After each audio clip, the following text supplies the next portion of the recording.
The rain hammered against the windows of the pediatric clinic as Elena Martinez clutched her daughter's burning hand. 7-year-old Sophia whimpered, her small body racked with fever, despite the antibiotics they could no longer afford to refill. Elena's designer handbag, a relic from her former life, held nothing but expired credit cards and $17 in crumpled bills. "Mrs. Rodriguez?" The nurse's voice cut through Elena's desperate calculations. She flinched at the name. Her ex-husband's surname that she'd kept only for Sophia's sake, though David had made it clear she no longer deserved to carry it. "It's Ms. Martinez now," Elena corrected quietly, helping Sophia to her feet. The little girl stumbled, and Elena's heart clenched. 2 years ago, she would have helicoptered Sophia to the best children's hospital in the city. Now she prayed this community clinic would accept a payment plan. As they walked toward the examination room, Elena caught her reflection in the glass door. Designer clothes that no longer fit properly after months of stress-induced weight loss. Hands that once bore a 3-carat diamond, now bare and calloused from cleaning offices at night. The transformation from pampered billionaire's wife to struggling single mother still shocked her. 5 years earlier, Elena had been the golden girl of Martinez Industries, her father's pride and the heir to a media empire worth over $1 billion. At 28, she was featured on Forbes' 30 Under 30 list, ran 3 successful subsidiaries, and lived in a penthouse that overlooked the entire city. That's when she met David Rodriguez. He was nothing like the polished executives and trust fund babies in her social circle. David worked 2 jobs, teaching high school mathematics during the day and tutoring kids from the barrio at night. His apartment was smaller than her walk-in closet, but when he looked at her, Elena felt seen in a way that had nothing to do with her bank account. "You don't care that I drive a 15-year-old Honda?" he'd asked on their 3rd date, genuinely puzzled by her interest. "I care that you drive that Honda to help kids who can't afford tutoring," she'd replied, falling, deeper in love with his integrity. Their wedding was the social event of the decade. Elena wore a custom Vera Wang gown that cost more than David's annual salary, but she would have married him in jeans if it meant spending her life with the man who read poetry to underprivileged children and made her laugh until her sides ached. She loved how he challenged her privilege, how he made her think beyond board meetings and profit margins. When Sophia was born, Elena watched David cradle their daughter with tears streaming down his face, and she knew she'd found her purpose beyond corporate success. The change was gradual at first. Elena began involving David in business decisions, wanting him to understand her world. She set up consulting fees for his input, insisting he deserved compensation for his insights. When his old Honda finally died, she surprised him with a Tesla. "Elena, this is too much," he'd protested, but she could see the way his eyes lit up when he slid behind the wheel. "You're my husband. My success is your success." She established the Rodriguez Foundation in his name, focusing on educational initiatives. David became the public face of their philanthropy, speaking at galas and sitting on boards. Magazines began featuring him as the teacher who married into billions, and From Classroom to Boardroom, a modern success story. Elena watched with pride as David grew into his new role. He hired assistants, wore custom suits, and spoke with increasing confidence at high-profile events. When he suggested expanding the foundation internationally, Elena liquidated stocks to fund his vision. "You're incredible," she told him after a particularly successful fundraising gala where he'd been the keynote speaker. "Dad always said I had good instincts about people." But something in David's smile seemed different, less grateful, more entitled. By their 3rd year of marriage, David had his own office on the 42nd floor of Martinez Tower. His original passion for teaching became a consulting role with the school district, one that allowed him to work fewer hours for significantly more money. The foundation now employed a staff of 12, with David as CEO drawing a seven-figure salary. Elena began noticing small changes. David's impatience when she worked late, his dismissive comments about her micromanaging the businesses she'd built from nothing. He bought expensive watches and talked about investments he'd made without consulting her. "Where did the money for the cryptocurrency portfolio come from?" Elena asked one evening, reviewing their joint accounts. "Our money, Elena. Or are you keeping tabs on everything I spend now?" The accusation stung because it wasn't true. Elena had always been generous, sometimes to a fault. She'd wanted David to feel like an equal partner, not a kept man. When Sophia turned 4, David insisted on throwing her a birthday party that cost more than most people's annual salaries. Elena watched him glad-hand with politicians and celebrities and realized she barely recognized the man she'd married. "Remember when you used to read to the kids at the community center?" she asked him later that night. "That was before I understood how much more good I could do with real resources," he replied, not looking up from his phone. "Small thinking gets small results, Elena. I thought you taught me that." The end came not with a dramatic confrontation, but with a manila envelope on Elena's desk.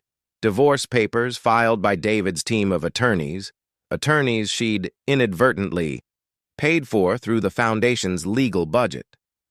The accompanying letter was clinical in its cruelty. David was seeking 50% of all marital assets, including her family's businesses, claiming he'd been instrumental in their growth during their marriage.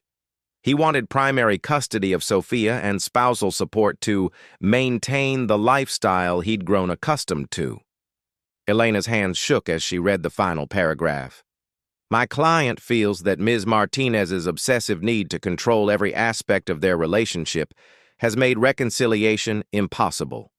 He looks forward to building a new life based on mutual respect rather than financial dependence." The irony was devastating. David was leaving her for being too controlling while simultaneously demanding half of everything she'd worked her entire life to build. Elena's father had always warned her about marrying beneath her station, but she'd dismissed his concerns as elitist prejudice. Now she wondered if he'd seen something she'd been too blinded by love to recognize. What followed was 18 months of legal warfare that made tabloid headlines nationwide. David's attorneys painted Elena as a manipulative heiress who'd used her wealth to control and ultimately abandon her husband. They presented carefully edited recordings of conversations where Elena discussed business strategies, twisting her words to suggest emotional abuse. Elena's legal team fought back, but the narrative had taken hold. She was the billionaire who'd married a teacher and then discarded him when he became successful in his own right. Public sympathy swung toward David, the victim of her wealth and power. The worst part was watching David in court, his face arranged in expressions of wounded dignity, as he recounted how Elena had changed after their marriage, becoming obsessed with control and status. He wore his old clothes to court hearings, playing the role of the humble educator wronged by his wealthy wife. "He's lying," Elena whispered to her attorney during one particularly painful testimony. "He loved the money. He loved the power." Truth and perception aren't always the same thing in divorce court, her lawyer replied grimly. In the end, Elena kept control of Martinez Industries but lost nearly everything else. David walked away with their home, half her liquid assets, and a monthly alimony payment that exceeded what most people earned in a year. He also got joint custody of Sophia, though he'd shown little interest in hands-on parenting during their marriage. The final insult came when David immediately began dating Catherine Walsh, a socialite heiress whose family fortune dwarfed even Elena's. Their engagement announcement ran in Vanity Fair 6 months after the divorce was finalized, with David quoted as saying he'd learned from past mistakes about the importance of being with someone who truly understood partnership. Elena's own Assets, meanwhile, were largely tied up in legal fees and the various business interests David had managed to claim partial ownership of. The foundation they'd built together now operated under David's sole control, with Elena having no legal standing to influence its direction. With Sophia living with her half the time and her liquid assets depleted, Elena moved into a modest apartment across town. It was the first time in her life she'd lived anywhere that wasn't either her childhood mansion or her married penthouse. The apartment had 2 bedrooms, a galley kitchen, and windows that faced an alley instead of the city skyline. Sophia helped, her hang pictures chattering excitedly about having her own room with purple walls. "It's cozy, Mama," Sophia declared, jumping on the second-hand couch Elena had found on Craigslist. "Like a fairy tale cottage." Elena smiled, though her heart ached. Sophia deserved so much more than this downsized life, but at least she seemed resilient. Children adapted better than adults to dramatic change. The real challenge was rebuilding her professional life. While Elena retained control of Martinez Industries, the divorce had damaged her reputation. Board members questioned her judgment. Investors worried about stability. Several major clients pulled their contracts, citing concerns about ongoing, personal drama. Elena found herself working 18-hour days, trying to rebuild trust and stabilize the businesses her father had spent decades creating. She sold her car, her jewelry, even her wedding dress to cover operating expenses and keep employees from being laid off. It was during one of these marathon work sessions that Elena collapsed in her office. She woke up in the hospital with Sophia's terrified face hovering over her and a doctor explaining that severe stress and exhaustion had triggered a cardiac episode. "You're 32 years old," Dr. Patel said bluntly. "Your body is shutting down because you're trying to do the work of 5 people while processing tremendous emotional trauma. Something has to give." Elena wanted to argue, to insist she was fine, but the fear in Sophia's eyes stopped her. Her daughter had already lost the stability of her family unit. She couldn't risk losing her mother, too. "I'll slow down," Elena promised, though she had no idea how to make that work financially. The hospital stay cost nearly $10,000, money Elena didn't have. She'd let her premium health insurance lapse to save on monthly expenses, gambling that she could stay healthy through sheer willpower. The irony wasn't lost on her. The woman who'd once donated millions to build hospital wings now couldn't afford basic medical care. To make ends meet, Elena began taking cleaning jobs in the evenings after Sophia went to bed with her babysitter. She scrubbed office floors in buildings she'd once owned stock in, emptied trash cans in boardrooms where she'd once negotiated million-dollar deals. The work was humbling but oddly therapeutic. There was something clean about honest labor, about earning every dollar through sweat and effort rather than inherited privilege or investment returns. Elena found herself stronger than she'd expected, more resilient than anyone had given her credit for. Still, the months took their toll. Elena lost weight she couldn't afford to lose, developed chronic headaches from stress, and watched her carefully maintained appearance deteriorate. Her manicured nails became short and practical. Her designer wardrobe gave way to clearance rack, finds that could withstand industrial cleaning supplies. The hardest part was picking up Sophia from David's house on Sundays. Her ex-husband now lived in a restored Victorian mansion with Catherine, complete with a swimming pool and tennis court. Sophia would chatter excitedly about piano lessons and horseback riding, activities Elena could barely afford to dream about anymore. "Catherine says she might take me to Paris for spring break," Sophia mentioned one Sunday, innocent of how the words cut Elena to the bone. "That sounds wonderful, baby," Elena managed, forcing a smile. "You'd love Paris." The fever started on a Tuesday. Elena initially treated it with over-the-counter medications, hoping it would break like any normal childhood illness. But by Thursday, Sophia was barely eating, complaining of joint pain and developing an angry, red rash along her arms. Elena's first instinct was to call their old pediatrician, Dr. Harrison, who'd treated Sophia since birth. The receptionist's voice was apologetic but firm. "I'm sorry, Ms. Martinez, but we need to settle your outstanding balance before we can schedule another appointment." The balance was over $3,000, accumulated during Elena's divorce, when she'd let medical bills slide in favor of legal fees. She'd been meaning to pay it, but every month brought new financial crises that took priority. Elena tried 2 more pediatric practices before finding the community clinic that operated on a sliding fee scale.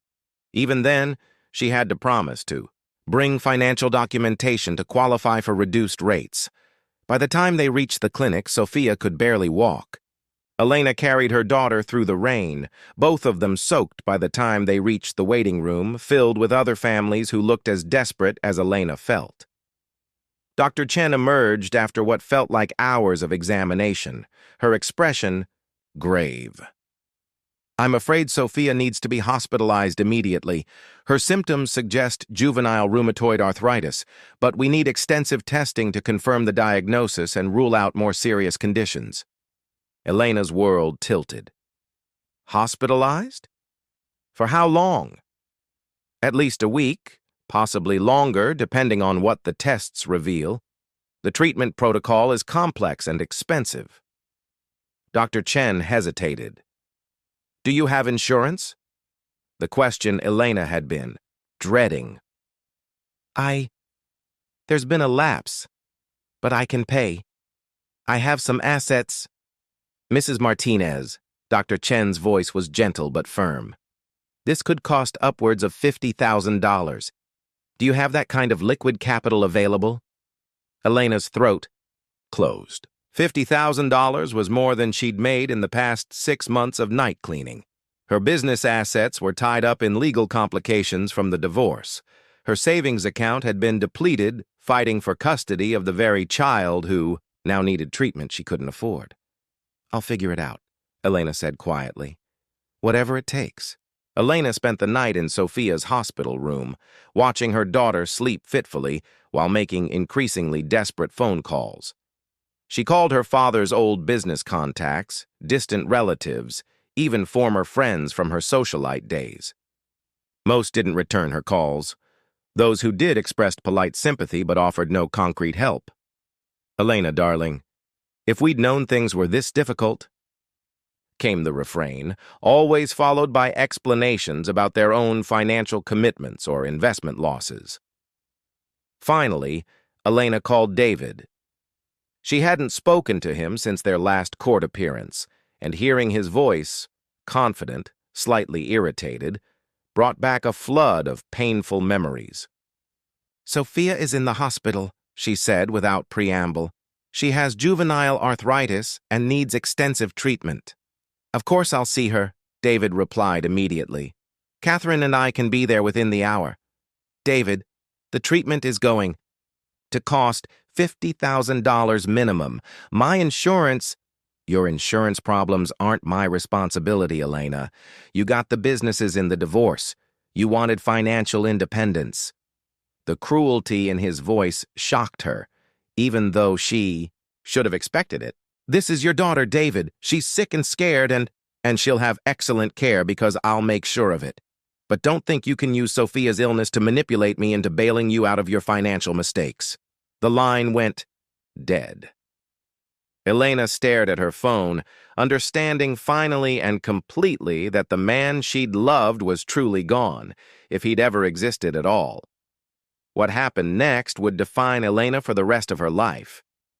Sitting beside Sophia's hospital bed, watching her daughter struggle with pain no child should endure, Elena felt something crystallize inside her chest. It wasn't hope. Hope was too fragile for what she needed. It was determination forged from pure maternal love. Elena opened her laptop and began working. Not the desperate scrambling she'd been doing for months, but the focused, strategic thinking that had made her successful before marriage had complicated everything. She identified every asset she still controlled, every contact who might owe her a favor, every possible revenue stream she could develop quickly. By dawn, Elena had created a plan. She would liquidate her remaining stock portfolio, sell her grandmother's jewelry collection, and leverage the one business asset David's lawyers hadn't been able to touch. A small digital marketing firm Elena had started in college and kept, separate from their joint holdings. More importantly, she recognized what she'd been doing wrong. She'd been trying to rebuild her old life instead of creating a new one. The divorce had stripped away everything external that defined her, but it hadn't touched her intelligence, her work ethic, or her ability to solve complex problems. "Mama?" Sophia's voice was small and weak. "Are you crying?" Elena wiped her eyes, unaware that tears had fallen. "Happy tears, baby. Mama just figured out how to make everything better." The next 6 months were the hardest of Elena's life, but also the most transformative. She sold everything of value she still owned and poured the money into Sophia's treatment and a desperate gamble on expanding her small marketing firm. Working from Sophia's hospital room during the day and from her apartment kitchen table at night, Elena began rebuilding her business empire from scratch. But this time, she built it differently. Instead of trying to reclaim her position in her father's traditional media world, Elena focused on digital innovation and social impact. She started with local nonprofits who needed marketing help but couldn't afford big agencies. Elena offered her services at cost, using these clients to develop case studies and build a reputation for results. Word spread quickly through the nonprofit community, and soon Elena was getting referrals for small businesses, startups, and social enterprises. The work was different from corporate strategy, more hands-on, more personal. Elena found herself energized by clients who were passionate about their missions rather than just their profit margins. She was solving real problems for people who genuinely needed help, and the satisfaction was deeper than any board meeting victory had ever been. Sophia's treatment progressed slowly but steadily. Elena learned to navigate insurance appeals, negotiate payment plans, and find pharmaceutical assistance programs. She became an expert on juvenile arthritis, connecting with other parents in online support groups and learning about alternative treatments and advocacy strategies. By Sophia's 8th birthday, Elena's new marketing firm employed 6 people and had contracts with 37 clients across 3 states. The revenue wasn't close to what Elena had once commanded, but it was growing steadily and built on a foundation she controlled completely. More importantly, Elena had discovered something unexpected. She was happier than she'd been in years. The work felt meaningful in a way that managing inherited wealth never had. Every client's success, every employee she could afford to hire, every month she could pay Sophia's medical bills felt like a personal victory. Sophia was thriving too. The arthritis was well controlled with medication, and she'd developed a maturity and empathy that impressed everyone she met. She volunteered at the hospital where she'd been treated, reading to younger children and helping them understand medical procedures. "Mama," Sophia said one evening while Elena worked at the kitchen table, "are we poor?" Elena considered the question carefully. Their apartment was small, their budget tight, their future uncertain in ways it had never been when Elena was married to David. "We have less money than we used to," Elena said finally, "but we have everything we truly need, and we earned it ourselves." "Good," Sophia said firmly. "Catherine told me that poor people don't work as hard as rich people, but that's not true." "You work harder than anyone!" Elena's heart swelled with pride, not for her business success, but for her daughter's character. Whatever Elena had lost in the divorce, she was raising a child who understood the value of effort and the importance of compassion. The breakthrough came when Elena's work with a local food bank caught the attention of a national foundation focused on hunger relief. They hired Elena's firm to develop a digital strategy for rural food security, a project that led to partnerships with major grocery chains and government agencies. Suddenly, Elena found herself testifying before congressional, committees, speaking at international conferences, and consulting with organizations across the globe. The woman who'd once been dismissed as a privileged heiress was now recognized as an expert on using technology to address social problems. The irony wasn't lost on Elena that she'd become more successful after losing everything than she'd ever been while married to wealth. Stripped of external validation and financial security, she'd been forced to discover what she was truly capable of accomplishing. Magazine articles began featuring Elena's story, but with a different narrative than the divorce coverage had used. Now she was the heiress who lost everything and built it back better, and, from penthouse to purpose, a single mother's journey to success. Elena was cautious about the media attention, remembering how public perception had been weaponized against her during the divorce. But she agreed to interviews when she could use the platform to highlight issues like healthcare access, small business development, and support for single parents.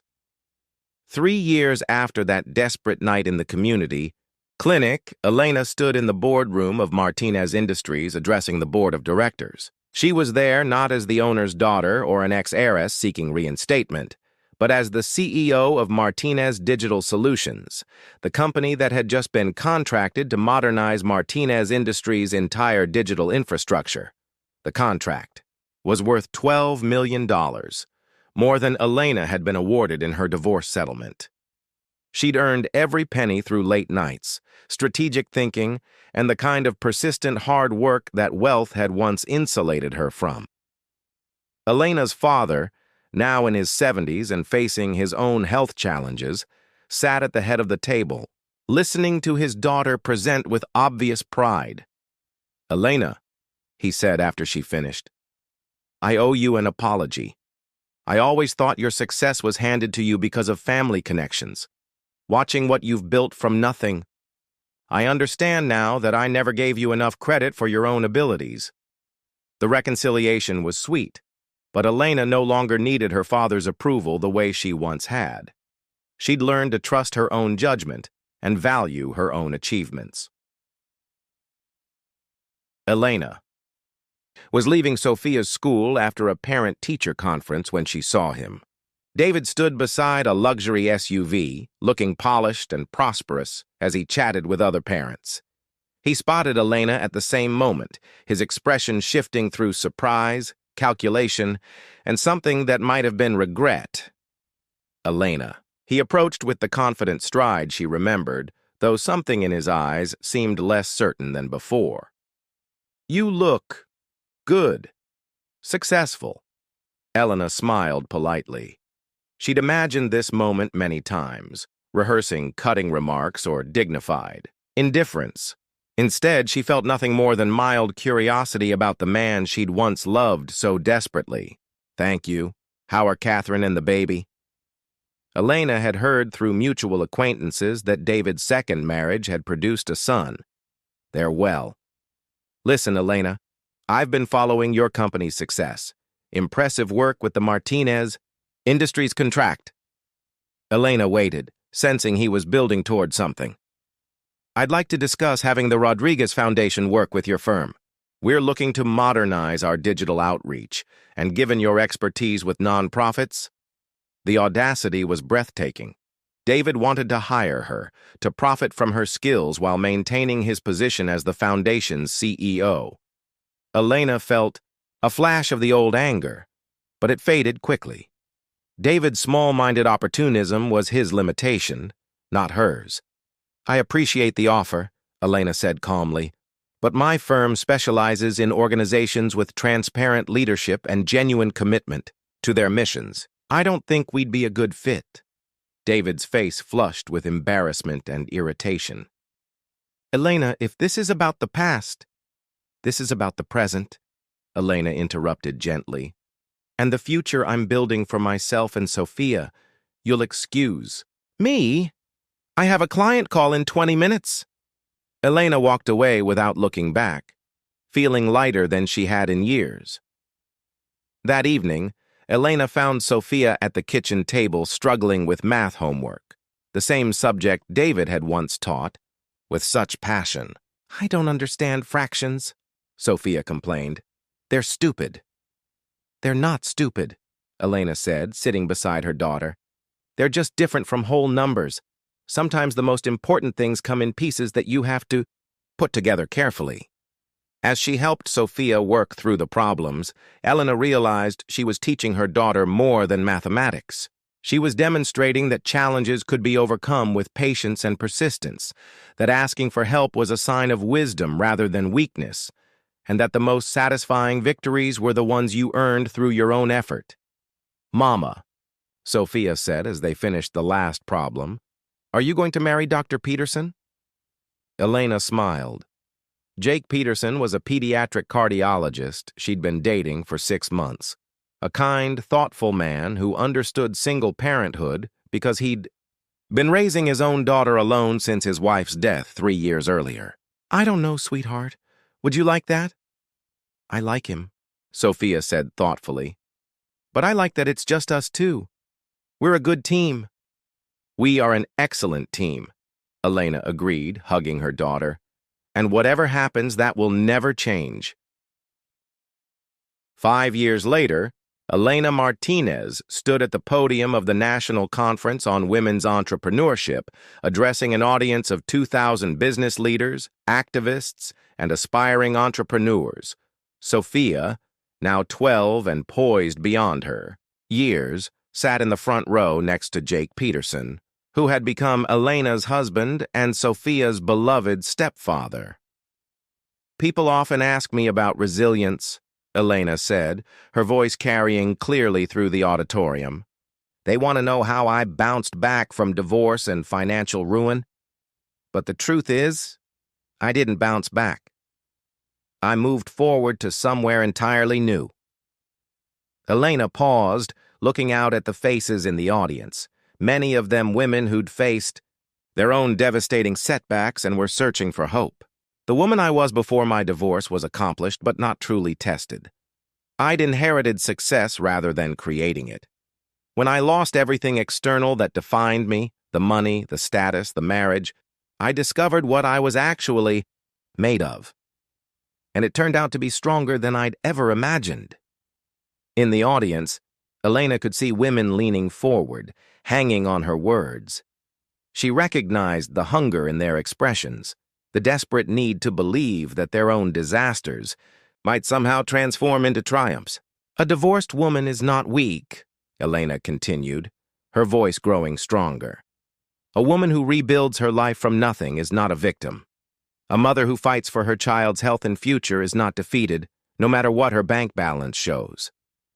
We are warriors, and our scars are proof of battles we've survived and won. The applause was thunderous and sustained. Elena smiled at Sophia, who beamed back with pure pride. In her daughter's eyes, Elena saw not the wealthy heiress she'd once been, or the struggling single mother she'd sometimes felt like, but simply the woman she'd chosen to become. Strong, independent, and unafraid of whatever challenges the future might bring. As Elena left the stage that night, she reflected on the journey that had brought her here. She'd lost a marriage, a fortune, and an identity she'd thought defined her worth. In return, she'd gained something infinitely more valuable, the unshakable knowledge that she could survive anything life threw at her, and the deep satisfaction of success earned rather than inherited. Elena Martinez had learned the most important lesson of all, that a woman's strength isn't measured by what she has, but by what she can overcome. And by that measure, she was wealthier than she'd ever been in her life. The end.